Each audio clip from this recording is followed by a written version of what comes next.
आइए बच्चों, class 10th science का पहला चैप्टर है केमिकल रिएक्शंस। ठीक है, और ये काफी इंपॉर्टेंट चैप्टर है जो केमिस्ट्री के बेसिक टाइप्स ऑफ रिएक्शंस को पढ़ाता है, समझाता है बच्चों को। ठीक है, इस पर्टिकुलर वीडियो में इस चैप्टर के दो इंपॉर्टेंट टॉपिक यानी डिस्प्लेसमेंट रिएक्शन और डबल डिस्प्लेसमेंट रिएक्शन को डेप्थ में और डिटेल में समझाया जाएगा। तो बच्चों से रिक्वेस्ट है वीडियो को पूरा देखिएगा ताकि एक एक टॉपिक को डेप्थ में डिटेल में समझते हुए आप अपने कॉन्सेप्ट्स को क्लियर करते हुए इस आने वाले सेशन की तैयारी अच्छे से करें। ठीक है, तो यहां पर हमें समझना है डिस्प्लेसमेंट रिएक्शन और डबल डिस्प्लेसमेंट रिएक्शन। तो एक एक करके अच्छे से समझेंगे और बच्चों से रिक्वेस्ट है वीडियो को पूरा जरूर देखिएगा। ठीक है, ताकि अच्छे से कॉन्सेप्ट समझ में आए। और यहां पर रिएक्शन को एज इट इज लिखा नहीं जाएगा कि हाँ ये इसका रिएक्शन है, ये इसका रिएक्शन है। यहाँ पर एक एक रिएक्शन को आपको मैकेनिज्म के थ्रू कैसे वो चीज रिएक्शन हो रही है, कैसे वो कंपाउंड ये इससे जुड़ रहा है, वो इससे जुड़ रहा है, ऐसा क्यों हो रहा है, ये सारी चीजें डेप्थ में डिटेल में आपको समझाई जाएंगी।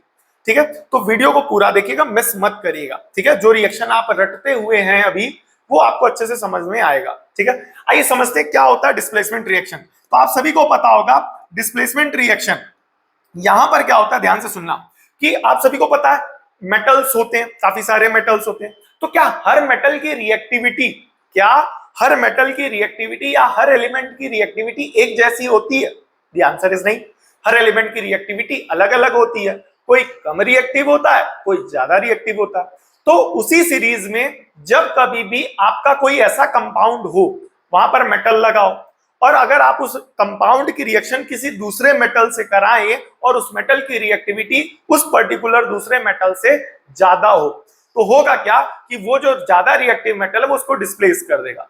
आम भाषा में बोलें कि अगर आप कुर्सी में बैठे हुए हैं, ठीक है, आपका बड़ा भाई आ जाए, आपकी दीदी आ जाए, आपकी मम्मी आ जाए, आपके पापा आ जाए, या आपसे बड़ा कोई आ जाए, सो जेन्युइन सी बात है आप अपनी सीट खाली कर देंगे और उनको बैठाल देंगे उस जगह पर। समझ में आया कि नहीं है? तो इसी टाइप से होता है हमारा डिस्प्लेसमेंट रिएक्शन। ध्यान से सुनिएगा यहां पर कि the reaction in which more reactive element होता क्या बेटा, जो हमारा मोर रिएक्टिव एलिमेंट है यानी जो ज्यादा रिएक्टिव एलिमेंट है ना, वो क्या करेगा, डिस्प्लेस कर देगा। सिंपल सी बात है, किसको डिस्प्लेस करेगा, लेस रिएक्टिव एलिमेंट को, और बनाएगा अपना कंपाउंड। ठीक है, सो कहने का मतलब यह है कि ऐसी कोई भी रिएक्शन जहां पर ज्यादा रिएक्टिव एलिमेंट किसी लेस रिएक्टिव एलिमेंट को डिस्प्लेस करके अपना कंपाउंड बना ले, क्या कर ले बेटा, फॉर्म्स इट्स कंपाउंड, यानी अपना कंपाउंड बना ले, ऐसी रिएक्शन को डिस्प्लेसमेंट रिएक्शन या सिंगल डिस्प्लेसमेंट रिएक्शन कहते हैं। ठीक है, एग्जांपल दिया गया, ध्यान से देखेंगे। जैसे हमने लिखा CuSO4, तो CuSO4 का मतलब हो गया कॉपर सल्फेट। ठीक है, ये समझ में आया गया? ठीक है, तो यहां पर जब कॉपर सल्फेट हमने लिया तो इसके बाद कॉपर सल्फेट में डाल दिया हमने जिंक मेटल के कुछ छोटे छोटे पार्टिकल्स या छोटे छोटे पार्ट्स। ठीक है, तो हमने कॉपर सल्फेट सॉल्यूशन लिया और जिंक सल्फेट उसमें डाल दिया, जिंक डाल दिया कॉपर सल्फेट के सॉल्यूशन में, और उसको थोड़ा सा क्या कर दिया, हीट कर दिया। तो ऐसी सिचुएशन में अब आपको यहां पर ध्यान देना है कि ये जो हमारा क्या है बेटा, कॉपर, इस कॉपर से ज्यादा रिएक्टिव कौन होता है, जिंक। इस कॉपर से ज्यादा रिएक्टिव कौन होता है, जिंक। तो ये जिंक इस कॉपर को क्या कर देगा, डिस्प्लेस कर देगा। ठीक है, तो यहां पर क्या होगा कि ये जब आयनाइज होगा तो बनाएगा Cu++ और SO4-। ठीक है, तो होगा क्या कि ये Zn जब अपनी आयनिक स्टेट में जाएगा तो Zn++ बनाएगा। अब ये Zn इस Cu को हटा करके इसकी जगह लग जाएगा, तो अब ये Zn इस SO4 से कंबाइन होकर के क्या बना देगा, ZnSO4। क्या बना देगा, ZnSO4। अब ये बचेगा क्या, कॉपर, तो Cu++ Cu के फॉर्म में अलग हो जाएगा। ये पार्ट समझ में आया? तो ये जो रिएक्शन हम रट रहे हैं कि बोले क्या, Zn+CuSO4 gives ZnSO4+Cu, तो ये रटना नहीं है, इसको अच्छे से मैकेनिज्म के थ्रू समझेंगे। ठीक है, अगला है लेड को लिया कॉपर क्लोराइड के साथ, ध्यान से देखेंगे। सो Pb हमने लिया है और लिया है कॉपर क्लोराइड के साथ CuCl2। तो यहां पर वंस अगेन कॉपर से ज्यादा रिएक्टिव जो एलिमेंट है वो होता है लेड। तो याद रखिएगा लेड की रिएक्टिविटी कॉपर से ज्यादा होती। कैसे पहचानेंगे कि किस एलिमेंट की रिएक्टिविटी कम है, किस एलिमेंट की रिएक्टिविटी ज्यादा है? ये आगे जब केमिस्ट्री के एक चैप्टर है, अगला चैप्टर मेटल नॉन मेटल, तो वहां पर मेटल नॉन मेटल जब आपको पढ़ाया जाएगा तो वहां पर मेटल्स की रिएक्टिविटी का ऑर्डर क्या होता है वो वहां बताया जाएगा। ठीक है, तो वहां पर डिटेल में इसको डिस्कस करेंगे। बट अभी क्या करना है हमें कि यहां पर इस बात को समझना है कि लेड की रिएक्टिविटी कॉपर से ज्यादा होती है। ठीक है। तो ये जो CuCl2 ये जब अपनी आयनिक स्टेट में जाएगा तो बनाएगा Cu plus plus Cl minus. अब ये लेड अपनी इस आयनिक स्टेट में जाएगा तो बनाएगा Pb प्लस प्लस। ठीक है, तो होगा क्या, ध्यान से सुनना, इस लेड की रिएक्टिविटी इस कॉपर से ज्यादा तो ये इसको डिस्प्लेस कर देगा और ये लेड जाकर के इस Cl से जुड़ जाएगा तो बना देगा PbCl2 यानी लेड क्लोराइड। अब बचा क्या, कॉपर, ये अपनी आयनिक स्टेट से नॉन आयनिक स्टेट में चला जाएगा और बना देगा Cu as a metal. Clear हो गया कि नहीं हो गया? तो ये हो गई रिएक्शन। तो अब समझ में आ रहा ना, जो रिएक्शन आप रटते हो उसको इस तरीके से समझोगे तो वो दिमाग में टिकेगी। घर में प्रैक्टिस भी करनी है तो इसी तरीके से करनी है, रफ में 2 से 3 बार इन रिएक्शंस को प्रैक्टिस करें। लेकिन जब आप बोर्ड पेपर में करेंगे, एग्जाम में करेंगे, नोटबुक में करेंगे, फाइनल पेपर में, तो आप डायरेक्ट रिएक्शन लिखेंगे। ठीक है, अगला है Fe प्लस CuSO4। ध्यान से देखिएगा, अब हमने एक सॉल्ट लिया CuSO4, तो CuSO4 क्या बेटा, सॉल्ट है, याद रखना। CuSO4 क्या है, सॉल्ट, ब्लू कलर का होता है। इसमें यह भी पूछा जा सकता है कि कॉपर सल्फेट का कलर कैसा है, तो आंसर याद रखिएगा, कॉपर सल्फेट ब्लू कलर का होता है। ठीक है, अब इसकी रिएक्शन हमने कराई किससे बेटा, आयरन से कराई। किससे कराई, आयरन से। तो कॉपर सल्फेट की रिएक्शन जब हम आयरन से कराएंगे तो यहां क्या होगा, अब ये जो सॉल्ट है ना CuSO4, ये अपनी आयनिक स्टेट में जाएगा तो बनाएगा क्या बेटा, Cu प्लस प्लस और SO4 माइनस माइनस, ये अपनी आयनिक स्टेट में जाएगा। आयरन अपनी आयनिक स्टेट में जाएगा तो बनाएगा Fe प्लस प्लस, तो ये क्या करेगा, Fe इस SO4 से कंबाइन होकर के क्या बना देगा, FeSO4। ठीक है, FeSO4। अब ये जो बचेगा Cu, ये अपनी नॉन आयनिक स्टेट में जाकर के अलग हो जाएगा, तो यहाँ पर जो सॉल्ट बनेगा अगला, इसे बोलेंगे फेरस सल्फेट। अब ध्यान से सुनना, याद रखिएगा, जब आयरन की 2 वैलेंसी होती है, एक होती है +2 और एक होती है +3, तो +2 जो होता है इसे कहते हैं अस यानी फेरस, और +3 वाले को कहते हैं इक यानी फेरिक। ठीक है, तो यहाँ पर वैलेंसी आयरन की 2 है तो इसे बोलेंगे फेरस सल्फेट। क्या कहेंगे बेटा, फेरस सल्फेट। इसी को आयरन 2 सल्फेट भी लिख सकते हैं। तो कभी ये लिखाओ तो या ये लिखाओ तो कंफ्यूज मत होइएगा, ऐसा आयरन जिसकी वैलेंसी 2 है साथ में सल्फेट, तो आयरन 2 सल्फेट या फेरस सल्फेट। ठीक है, उम्मीद करता हूं ये जो डिस्प्लेसमेंट रिएक्शन है ये पूरा अच्छे से समझ में आया होगा। एक बार क्विक रिव्यू करेंगे कि ऐसी कोई भी रिएक्शन जहां पर हायर रिएक्टिव एलिमेंट किसी लेस रिएक्टिव एलिमेंट को उसके कंपाउंड से डिस्प्लेस करता है और हायर रिएक्टिव एलिमेंट अपना कंपाउंड बना लेता है, इस टाइप ऑफ रिएक्शन को क्या कहते हैं, डिस्प्लेसमेंट रिएक्शन। ठीक है, इसके 2-3 एग्जांपल है, उम्मीद करता हूं इसको अच्छे से तैयार कर लीजिएगा। दूसरी बात, क्या बोर्ड एग्जाम पेपर में इन्हीं 3 में से कोई एक एग्जांपल देकर के पूछा जा सकता है या इन्हीं पर बेस्ड क्वेश्चन आएंगे? The answer is no. Displacement reaction के और बहुत सारे एग्जांपल्स हो सकते हैं और बहुत सारे एग्जांपल्स हैं जो बुक में दिए गए, बट कॉन्सेप्ट को एक्सप्लेन करने के लिए 3 एग्जांपल्स लेकर के उसको समझाया गया है। अब इस टॉपिक को जाकर के आप क्या करिए, बुक से घर में पढ़िए और जो एक्स्ट्रा क्वेश्चंस है इसी टॉपिक पर बेस्ड उसकी भी तैयारी करिए। और साथ ही साथ आपको बताना चाहूंगा कि इस पर्टिकुलर पहले चैप्टर पे जो भी जैसे कि अभी हमने जो पिछला वीडियो अपलोड किया है वो addition reaction and decomposition reaction है, उसके पहले एक वीडियो अपलोड हुआ है एंडोथर्मिक एंड एक्सोथर्मिक। तो इस तरीके से इस चैप्टर के अलग अलग टॉपिक पर छोटे छोटे वीडियोस बना करके उनको डेप्थ में और डिटेल में आपको हम समझाने की कोशिश कर रहे हैं। सो जो बच्चे अच्छे से शुरुआत से ही हर टॉपिक की डेप्थ में और डिटेल में तैयारी करना चाहते हैं, चैनल को जरूर सब्सक्राइब कर लें और वीडियो पसंद आ रहा हो तो लाइक जरूर करें। ठीक है, अब आगे हम लोग नेक्स्ट टॉपिक समझेंगे। नेक्स्ट टॉपिक है हमारा यहाँ पर डबल डिस्प्लेसमेंट रिएक्शन। क्या टॉपिक है बेटा हमारा, डबल डिस्प्लेसमेंट रिएक्शन। तो क्या होता है डबल डिस्प्लेसमेंट रिएक्शन, अब इसमें क्या होगा, ध्यान से सुनना।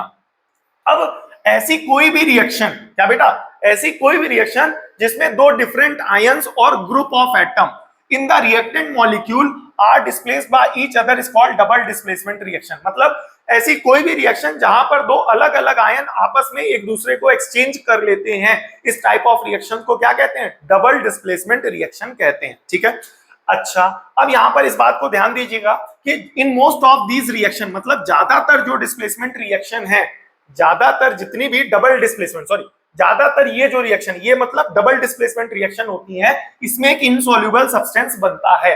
इसमें क्या बनता है बेटा, इसमें एक इनसॉल्युबल सब्सटेंस बनता है और उस इनसॉल्युबल सब्सटेंस को प्रेसिपिटेट कहते हैं।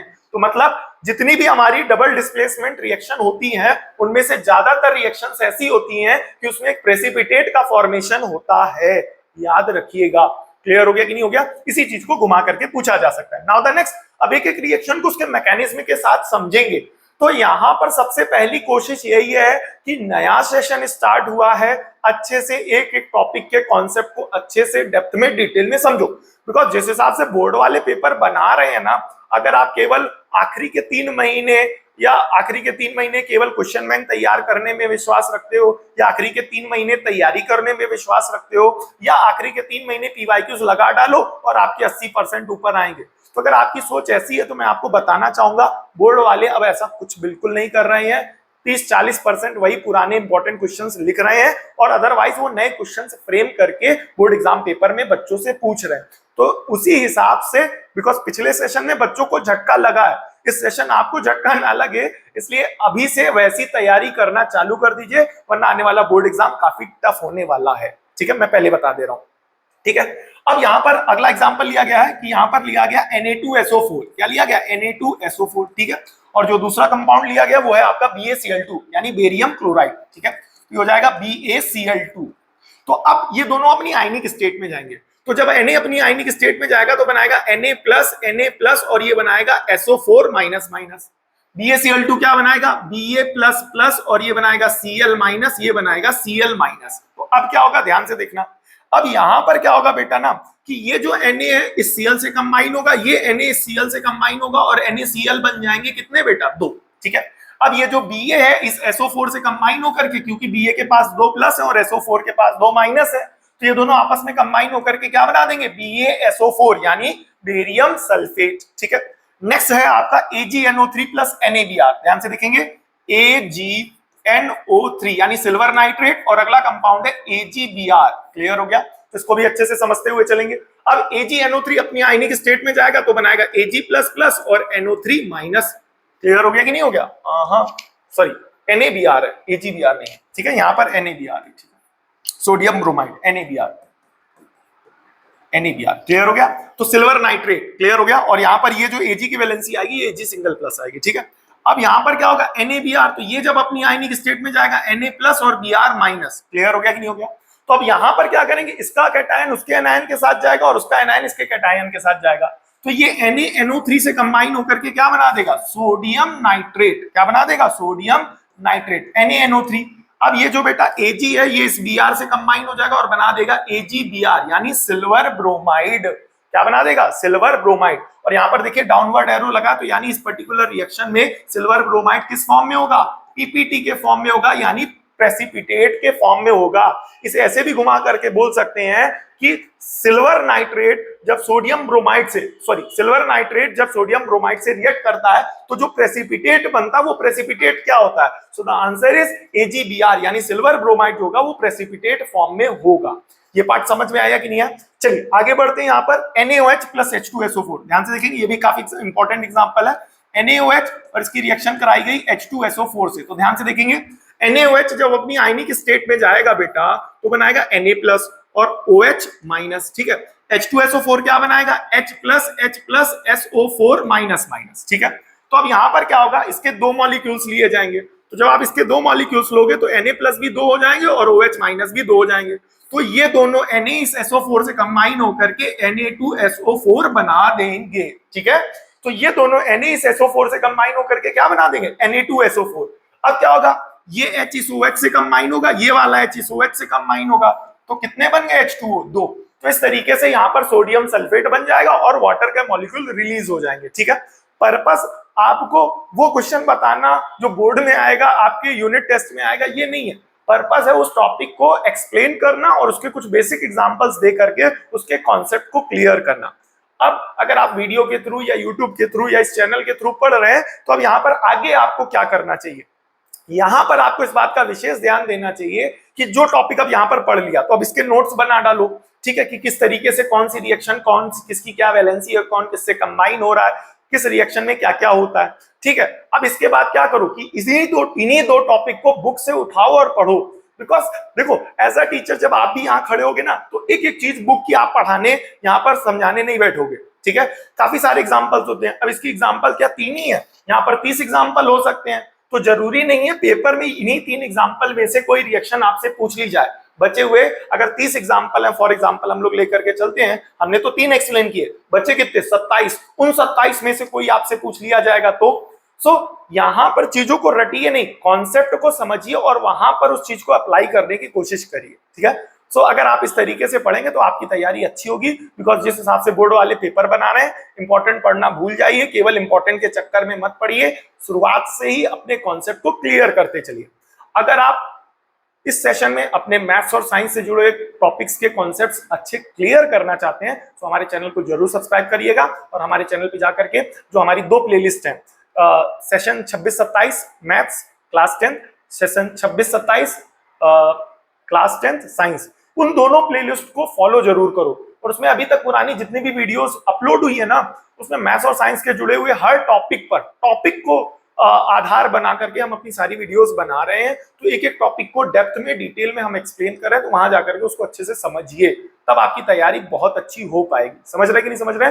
उम्मीद करता हूं ये दोनों टॉपिक आपको अच्छे से समझ में आए होंगे। समझ में अच्छे से आए हो तो लाइक करिएगा और अपनी सहेलियों के साथ या दोस्तों के साथ जरूर शेयर करिएगा। मिलते हैं नेक्स्ट वीडियो में, तब तक के लिए जय हिंद। आप सभी वीडियो के लास्ट तक जुड़े रहे, बने रहे, इसके लिए बहुत बहुत धन्यवाद। Thank you for watching.